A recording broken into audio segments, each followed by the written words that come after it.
बात अब धान खरीदी की कर लेते हैं। किसानों का मामला है, क्या धान खरीदी की तारीख बढ़ेगी? आपने अपना धान बेच लिया या नहीं?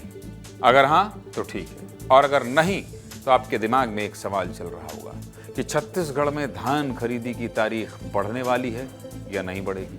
आपकी तरह ही प्रदेश के लाखों किसानों के दिमाग में एक ही सवाल चल रहा है, जिनके धान अभी तक नहीं बिके, क्योंकि इन किसानों को चिंता हो रही है कि आने वाले समय में कहीं धान खरीदी बंद हो गई तो धान कैसे बेचेंगे। इस मामले में अब राजनीति भी शुरू हो गई है। छत्तीसगढ़ में धान खरीदी लगातार हो रही है।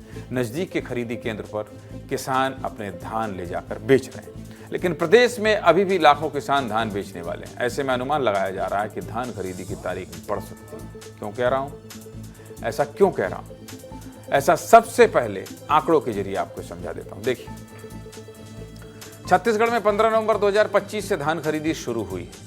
और जरा ठीक करिए इसको।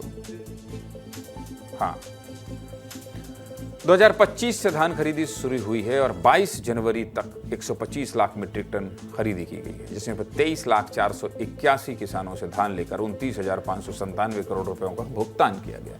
छत्तीसगढ़ में कुल 27 लाख पंजीकृत किसान हैं और धान खरीदी 31 जनवरी तक चलने वाली है। ऐसे में महज एक सप्ताह का ही समय बचा है और अभी भी करीब 4 लाख किसान बाकी जिनका धान नहीं बिका है। साथ ही धान खरीदी का लक्ष्य 160 लाख मीट्रिक टन रखा गया, जिसको पूरा करने में करीब 35 लाख टन बाकी है। दूसरी तरफ मंत्री केदार कश्यप ने भी जरूरत पड़ने पर तारीख आगे बढ़ाने की बात की। क्या कह रहे हैं मंत्री केदार कश्यप और रामविचार नेता, सुनिए। 120 लाख मीट्रिक टन धान वर्तमान स्थिति तक खरीदी हो चुकी है और अभी एक हफ्ता बाकी है और एक हफ्ते के भीतर में और भी जो हमारे जिन क्षेत्रों में जहाँ पर किसानों को टोकन कटा है और जो कहते हैं जिनका धान का बाकी है उनका भी धान खरीदने की प्रक्रिया प्रारंभ है। और मुझे लगता है कि और आंकड़ा बढ़ेगा की आवश्यकता देखेंगे कि धान खरीदी की डेट और बढ़ाने की आवश्यकता होगी तब बढ़ाएंगे।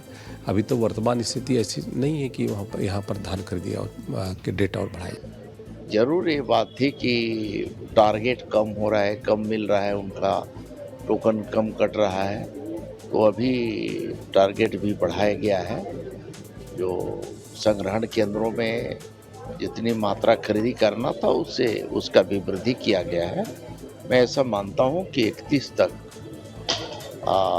किसानों का जो उनके पास धान है वो सभी का खरीदी व्यवस्थित तरीके से हो जाएगा। मामला धान का है, मतलब मामला किसान का है, इसीलिए इस पर राजनीति भी शुरू हो गई। पूर्व मुख्यमंत्री भूपेश बघेल ने किसानों का टोकन नहीं कटने और सही से धान खरीदी नहीं होने का आरोप लगाया है। भूपेश बघेल के आरोपों पर डिप्टी सीएम अरुण साव ने पलटवार किया है। दोनों नेता क्या कह रहे हैं सुना देता हूं, सुनिए। लगभग 20% किसानों के धान नहीं खरीदेंगे, तो कुल मिला के जो मैं पहले से आरोप लगा रहा था कि सरकार धान नहीं खरीदना चाहती किसानों की, वो सही साबित हो रहा है।